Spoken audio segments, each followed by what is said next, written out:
넌 내 남편이 아니야. 네가 누군지도 관심 없어. 대신 화면을 2번 톡톡하면 말해주지. 그녀는 마치 더러운 것을 본 듯 미간을 찌푸리며 한 걸음 뒤로 물러났습니다. 비구름이 서서히 물러간 자리에는 차갑고 축축한 안개가 도성 전체를 휘감고 있었습니다. 달빛조차 투과하지 못하는 짙은 안개는 마치 이겸의 가슴 속에 들어찬 혼돈처럼 무겁게 내려앉아 있었죠. 이겸은 최영의 집을 나와 서리와 함께 어둠이 내려앉은 성곽 아래를 소리 없이 걸어갔습니다.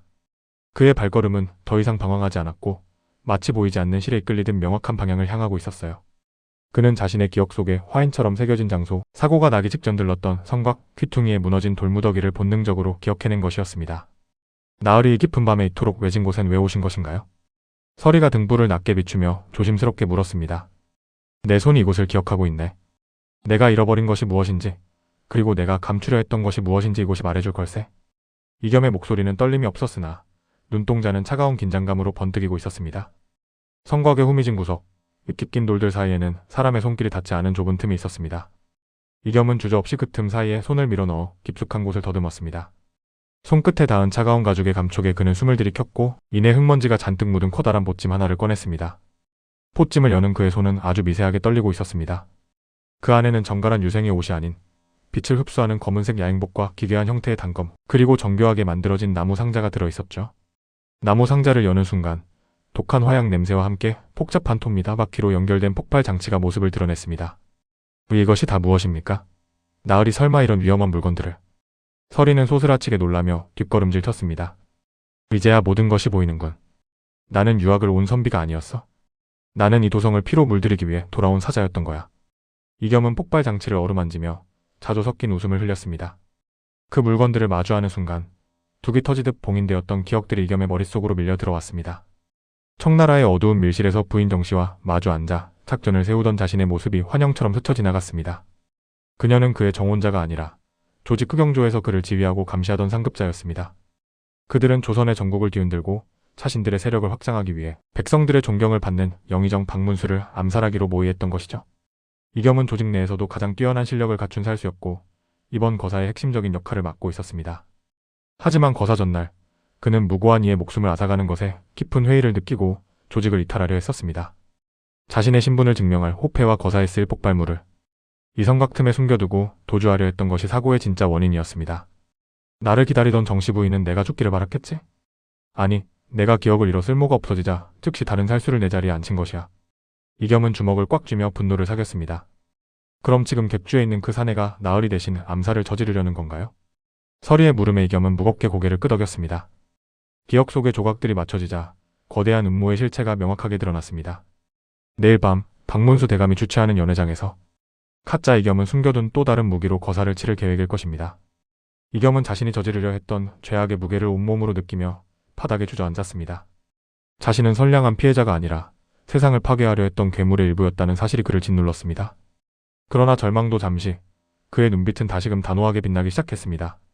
자신이 시작한 이 비극을 자신의 손으로 끝내야 한다는 강력한 사명감이 생겨난 것이죠. 서리야, 아직 늦지 않았다. 내가 만든 이 괴물을 내가 직접 처단해야만 해. 이겸은 야행복을 움켜쥐며 자리에서 일어났습니다. 하지만 나으리, 그곳은 함정일 수도 있어요. 혼자 가시는 건 너무 위험합니다.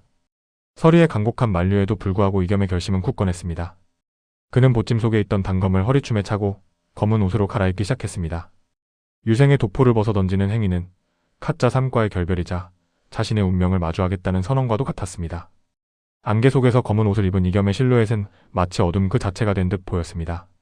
그는 이제 암살자가 아닌 암살을 막는 파수꾼으로서 한양의 심장부로 향할 준비를 마쳤습니다. 서리는 그런 그의 뒷모습을 보며 떨리는 손으로 등불을 높이 들었습니다. 이겸은 자신의 손목을 감싸는 가죽 보호대의 감촉을 느끼며 깊은 숨을 내뱉었습니다. 살인 기술을 익혔던 과거가 이제는 정의를 실현하기 위한 유일한 수단이 되었다는 사실에 아이러니했습니다. 그는 안개 속으로 몸을 날려 소리 없이 성벽을 타고 올랐습니다.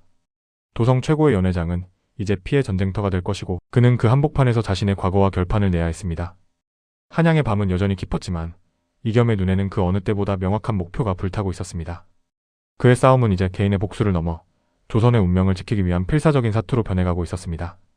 그는 안개 속으로 완전히 사라지며 내일의 거사를 막기 위한 마지막 행보를 시작했습니다. 영의정 박문수 대감의 저택은 입구부터 몰려든 고관대작들의 가마와 등불로 불야성을 이루고 있었습니다. 도성 안에 네로라 하는 인물들이 모두 모인 이 자리는 겉으로는 백성을 위한 의약서, 편찬을 축하하는 경사스러운 연회였으나 어둠 속에서 이를 지켜보는 이겸에게는 그저 거대한 무덤처럼 보일 뿐이었죠. 이겸은 낮에 챙겨온 검은 야행복을 몸에 딱 맞게 고쳐입고 성벽의 그늘과 지붕 위를 소리 없이 가동하며 대감되게 담장을 넘었습니다. 그의 움직임은 기억을 잃기 전보다 오히려 더 정교하고 차가웠으며 오직 목표만을 향해 최적화된 살수의 본능 그 자체였습니다.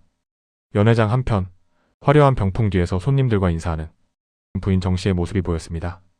그녀는 평소처럼 단아하고 자애로운 미소를 짓고 있었지만 그 눈빛은 수시로 연회장 구석구석을 살피며 거사의 시간을 가늠하고 있었죠.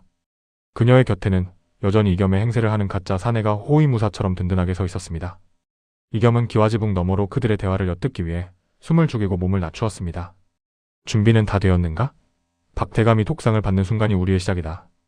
부인 정씨가 가짜 이겸에게 나직하게 속삭였습니다. 걱정 마십시오. 상 아래에 숨겨둔 화약 장치는 제 신호 한 번이면 이 일대를 초토화할 것입니다. 가짜 이겸의 대답에는 일말의 망설임도 없는 잔혹함이 배어 있었습니다. 그들의 대화를 듣는 순간 이겸의 가슴 속에서 뜨거운 분노가 치밀어 올랐습니다. 자신이 저 가짜 사내와 똑같이 사람들을 죽이기 위해 훈련받았다는 사실이 새삼스럽게 그를 괴롭혔지만 지금은 자책할 시간이 없었습니다. 그는 소리 없이 지붕을 타고 내려와 연회장의 후미진 창고 쪽으로 침투했습니다. 그곳에는 암살을 위해 미리 준비된 조직의 자객들이 대기하고 있었고 이겸은 그들을 하나하나 소리 없이 제압하며 앞길을 열어갔습니다. 그때 등 뒤에서 서늘한 칼날의 기운이 느껴졌습니다. 이겸은 본능적으로 몸을 틀어 공격을 피했고 어둠 속에서 나타난 것은 다름 아닌 가짜 이겸이었습니다. 가짜 이겸은 비웃는 듯한 표정으로 자신의 검을 고쳐주며 이겸을 도발했습니다. 결국 돌아왔구나. 버려진 개가 주인을 물러온 것인가? 아니면 제자리를 찾으러 온 것인가? 나는 내 자리를 찾으러 온 것이 아니다. 너희가 시작한 이 추악한 연극을 끝내러 왔다. 이겸의 목소리는 낮고 단호하게 울려 퍼졌습니다. 두 사내의 검이 허공에서 부딪히며 날카로운 불꽃을 튀겼습니다. 가짜 이겸은 힘과 속도에서 이겸을 압도하려 했으나 이겸은 기억이 돌아오면서 회복된 변칙적인 검술로 그의 공격을 흘려냈습니다. 두 사람의 싸움은 연회의 풍악 소리에 묻혀 누구에게도 들리지 않는 암투로 번져갔죠. 이겸은 적의 허점을 노리는 대신 그가 설치했다는 폭발 장치의 신호를 보내지 못하도록 팔목을 집중적으로 겨냥했습니다. 치열한 공방전 끝에 이겸은 가짜 이겸의 가슴팍을 강력한 발길질로 가격하여 그를 벽으로 몰아넣었습니다. 하지만 그 순간 연회장 안쪽에서 부인 정씨의 신호탄이 하늘을 향해 솟구쳐 올랐습니다. 거사가 시작되었음을 알리는 붉은 불꽃이 밤하늘을 수놓았고 이겸은 다급하게 연회장 본당으로 몸을 날렸습니다. 박대감이 앉아있는 상 아래에서 희미하게 타들어가는 도화선의 냄새가 그의 감각을 자극했습니다. 이겸은 사람들의 비명과 혼란을 뚫고 박대감을 향해 달려갔습니다. 부인 정씨는 당황한 기색으로 자객들에게 이겸을 저지하라고 소리쳤지만 이겸의 눈에는 오직 박대감의 독상만이 보였습니다. 그는 공중으로 몸을 띄워 박대감을 밀쳐내는 동시에 상 아래에 부착된 폭발 상자를 낚아챘습니다. 이제 폭발까지 남은 시간은 단 몇 초, 이겸은 자신의 목숨을 건 최후의 선택을 내려야만 했습니다. 주변의 모든 소리가 아득해지고 오직 타들어가는 도화선의 소리만이 이겸의 귓가를 맴돌았습니다. 그는 폭발물을 품에 안고 연회장 옆 연못을 향해 전력으로 질주했습니다.